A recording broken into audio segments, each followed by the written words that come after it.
So we have a signed sales agreement. So now what? So John is here with Dave McMaster, who is an attorney with Clear Abstract Settlement. Why don't we talk to them and get a little bit more information? Thanks, Michelle. You're right. You have a signed sales agreement. Everyone's excited about it. But now, how do you get to closing? Dave, thanks for joining us here this afternoon. Why don't you walk us through the steps and the types of services that you provide? Sure, John. Thanks for having me up here today or before a closing.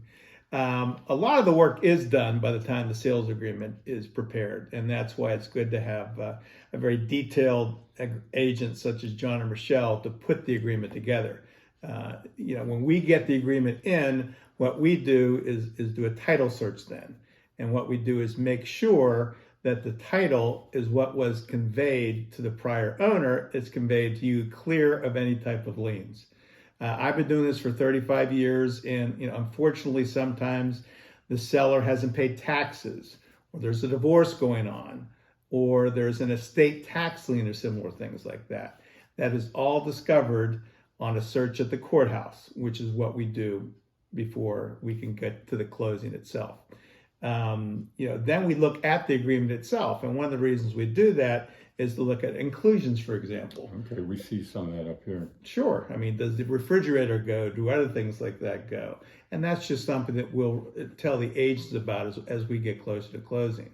After we get the title search back, especially up here, there are HOA fees and HOA dues, and make sure that the property is not in conflict with anything with either your Seven Springs or Hidden Valley or other places that have things. And we have to order what's called a resale certificate to make sure that the prior owner has paid all the dues. That comes from the HOA, right? Yes, it does. And because if you don't get the resale certificate and the prior owner hasn't paid the dues, those dues continue to follow, and the new buyer would have to pay that. How long does that process typically take? And I'm sure it varies from situation to situation, but is it a 30-day process? Is it 45? Does it matter whether it's cash, financed? What are some of the particulars? Well, generally from our perspective, just on the title, 30 days is more than enough because we have to get the HOA documents. It'll take about 10 days to get a complete title search in. Then we also have to get tax certifications from the tax collectors, and that takes a little bit of time. It's not instantaneous. So we tell people 30 days, but if a bank is involved, and it has nothing to do with the title, but it usually takes the bank about 45 days before they have an appraisal that's done and everything else. And then when we go to the closing, if a bank's involved, we make sure everything the bank requires is in place also, in addition to giving the buyer just a good, clean first lien title. Okay. Can you just touch briefly, maybe at a 40,000 foot level, some of the documents that a buyer might be expected or seller expected to sign? I think one, it used to be called a HUD statement. What could you? Right. It used to be called a HUD up until I think 2008, and now it's called a CD or an ALTA, which is called there. And what that is that itemizes all the fees that have to be paid the transaction. As you said, from a 40,000 foot view, you have the sales price, and then you get credit for the hand money that's been taken down. Then you always have to pay transfer stamps in Pennsylvania. Typically, they're about 2% of the sales price. There's an agent's commission that has to be paid. And then you have to have a deed prepared also, and then there's a fee for that the seller pays. So the seller pays certain fees. The buyer, most of his fees are with the bank, and bank financing fees. If it's a cash deal, title insurance is the biggest fee that they have to pay on that. And who typically chooses the closing company for the transaction? Well, buyer, seller? Yeah, that's a good question. In buyer, in Pennsylvania, it's the buyer's choice. The buyer can do that. And typically the agent works with someone who they know is efficient, someone that can produce the documents and they trust. And also, we find that we get a lot of business because I am an attorney and have an attorney on staff. I tell people that typically, 95% of the deals, they go smoothly, and at the closing, it's a love fest, and people are excited to move in, and they're getting their keys and signing things, and the seller's sad because they're leaving a place they've been in for a while.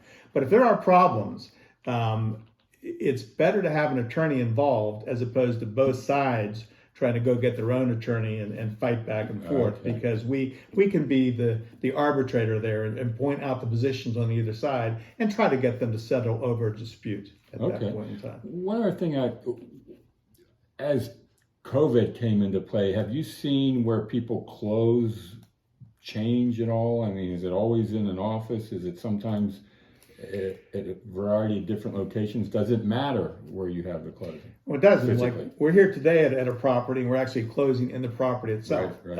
Which it's becoming a little more prevalent because people can do their inspections and close right afterward. During COVID, though, we did not have in-person closings. We had people that we closed from cars, and we just met them, and we had gloves and everything else on that. Yeah. But we will generally go where the buyer and the parties would like to do. We do. When I started in this business, it was always at an office, and most frequently people came to the attorney's office. Now we go to the realtor's office, which is very handy to do things like that, and we'll go anywhere to do it. I've done closings in hospital rooms, whatever it takes. Interesting. Dave, anything else you think we should touch on before you answer your phone? It's always ringing. What we need to touch on here at this, and is there a way that people can get in touch with you, or how do you want to wrap this up? Yeah, in wrapping it up, I think the most important is if someone was looking at this, I'd say get to a good realtor, get to someone that you really trust. Don't try to do this by yourself. You have to get someone's experience, especially in the area. And if you're up in Seven Springs, Laurel Valley, John and Michelle are at the top of their game. Once you get that, then it goes so much more smoothly too. And then, we get business from all sorts of folks. So okay. Well, Dave, appreciate you taking some time here today.